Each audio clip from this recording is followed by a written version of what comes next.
On this week's UBC From Here, providing expertise to healthcare professionals in China.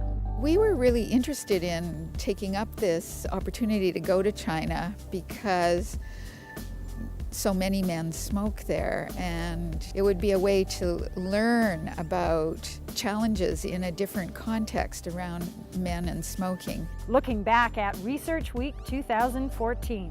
Research is one of the three pillars for what universities do. Research, community service, and teaching is what universities are built on, and the expectation is that we deliver those at a world-class level to the people of BC. And recognizing the 2014 Researcher of the Year. I was really excited when I heard about this, that I'm receiving this award. It's a great recognition by your peers within the university. Definitely it has a lot of impact from a career point of view.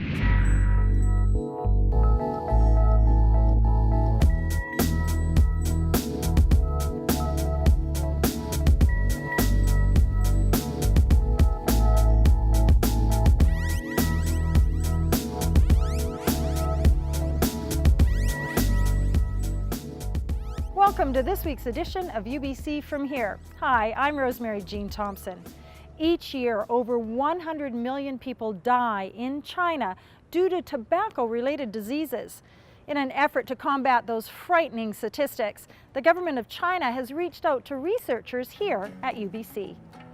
China is almost the world's biggest producer of tobacco. They produce over 40% of the cigarettes in the world. It's estimated that there are 300 million smokers in China. That's equivalent to almost the US population. So there's a huge number of smokers. And the estimates are that about 100 million people in China die every year from tobacco-related diseases. And so the problem is very significant, and people in China are very concerned about the tobacco problem, and it's beginning to be a huge focus. We were really interested in taking up this opportunity to go to China because so many men smoke there, and it would be a way to learn about challenges in a different context around men and smoking. The grant that we got to go to China actually came from UBC, and it was to support international research collaborations. And so the fact that we've collaborated with them, and Dr. John Olaf and myself have been invited to be international consultants in their tobacco control research center in Hangzhou, I think is great, because it begins to establish some linkages where we can begin to have more formal and continuous exchanges of ideas and opportunities as well for graduate students, both from China to work here and for our students perhaps to work in China as well. So I think it is important in terms of an international collaboration as well. And they're very interested in the approaches that we are using here. And I think those will be a great springboard to think about what might work in China as well. My best friend Paul that I met in summer camp, I lost him in the battle of mental health. My mom was hit by a car on my 18th birthday. I realized depression runs in my family when my cousin Jack took his own life. He couldn't find help, and it was too late. After the accident, everything fell apart. I lost control. I didn't realize I was depressed until it was too late. I wish he could have found help sooner. I wish I would have known where to find help. I'm glad I was able to get help.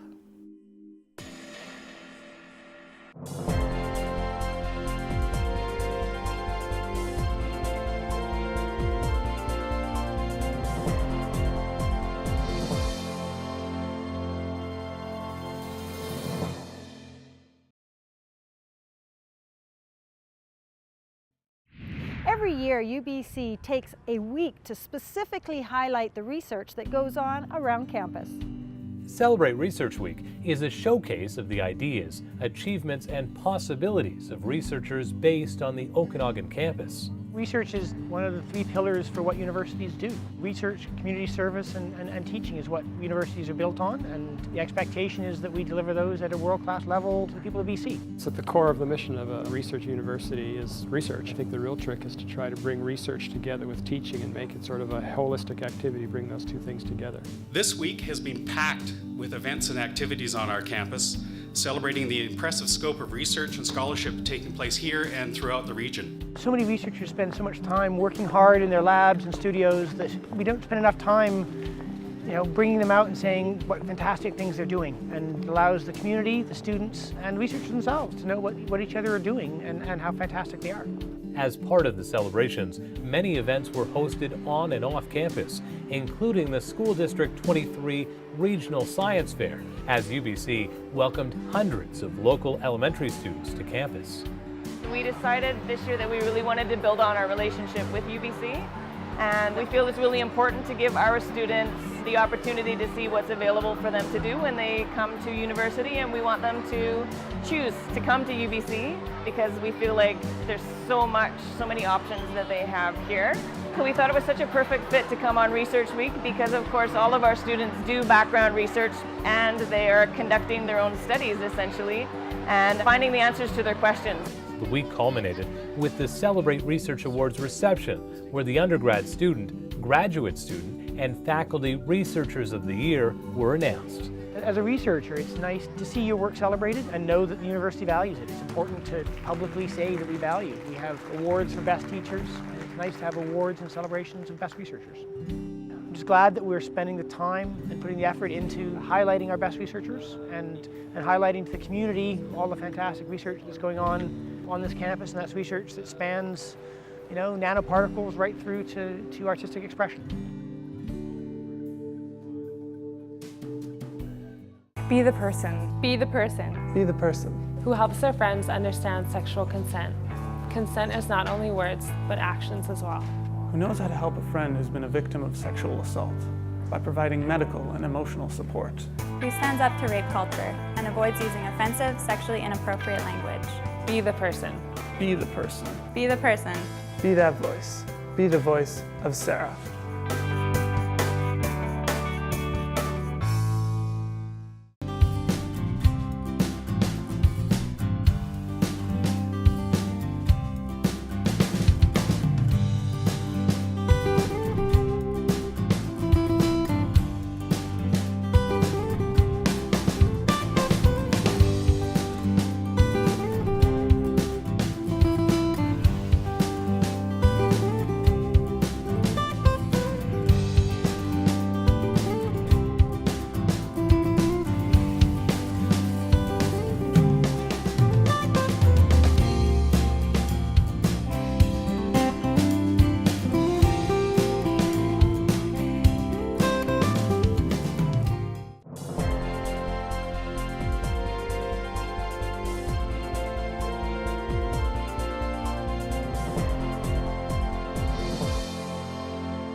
As part of Celebrate Research Week, UBC has recognized Rehan Sadiq as the 2014 Researcher of the Year. His work as an engineer in the area of infrastructure risk assessment has earned him this award.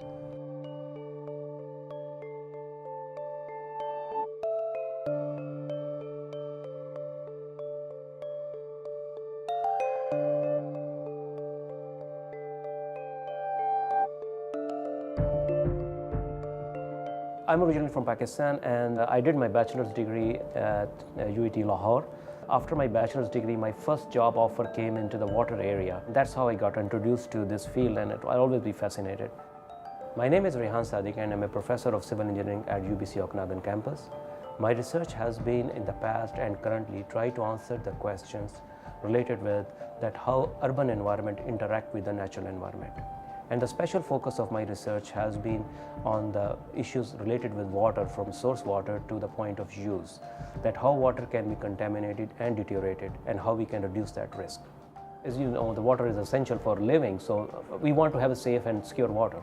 Water supply issue itself becomes a huge problem in this, especially the countries like Canada. The population is very scattered, and thousands of kilometers are pipes required to supply that water to the consumers.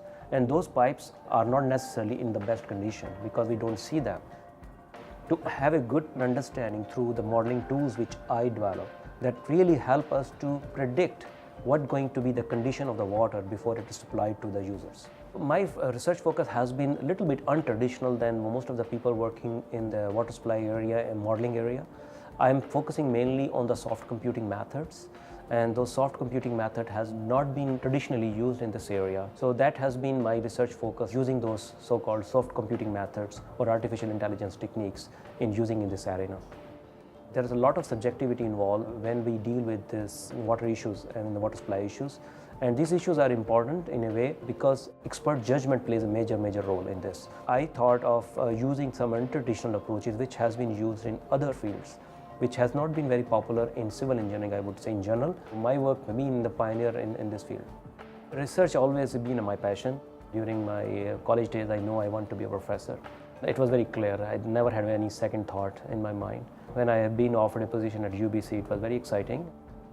In the past few years, my research focus has been shifted a little bit, and I start studying the environmental performance of infrastructure. In the context of water supply, this plays a very major role in the terms of the use of energy. Trying to study environmental issues with energy issues. So it's a kind of a water energy nexus. Definitely, I cannot do every single thing. My focus has been on the risk analysis, but there are many aspects to this research. So I have been very fortunate to work with great colleagues. I was really excited when I heard about this, that I'm receiving this award. It's a great recognition by your peers within the university. Definitely, it has a lot of impact from a career point of view.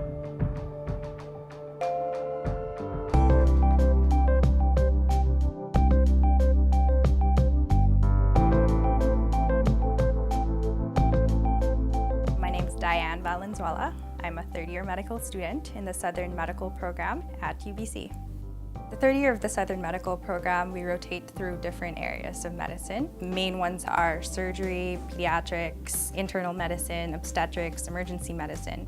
Being in Kelowna and being in the Southern Medical Program, we have such a small class size, and so we are able to interact with the doctors here one-on-one. We get to be first assist in a major surgery. Being a first assist in a surgery is an amazing experience. The fact that you are directly involved in that patient's care in that way is a privilege. And that's something you don't normally get as a third-year medical student. When I did my pediatric rotation, I was very interested in the patient population as well as the type of medicine that it involves. And that's definitely on my list of things that I see myself doing. I think that family medicine is also on the radar for me. I like the flexibility and the different cases you see during the day. I appreciate the fact that the doctors, the nurses, the staff are very approachable. You can talk to them about anything, whether it involves medicine or things to do outside of medicine, and that gives you a sense of community. So I look forward to being able to be a part of people's lives as their doctor. I feel like UBC Okanagan has better prepared me to become the best medical student I can be and eventually become an undifferentiated doctor.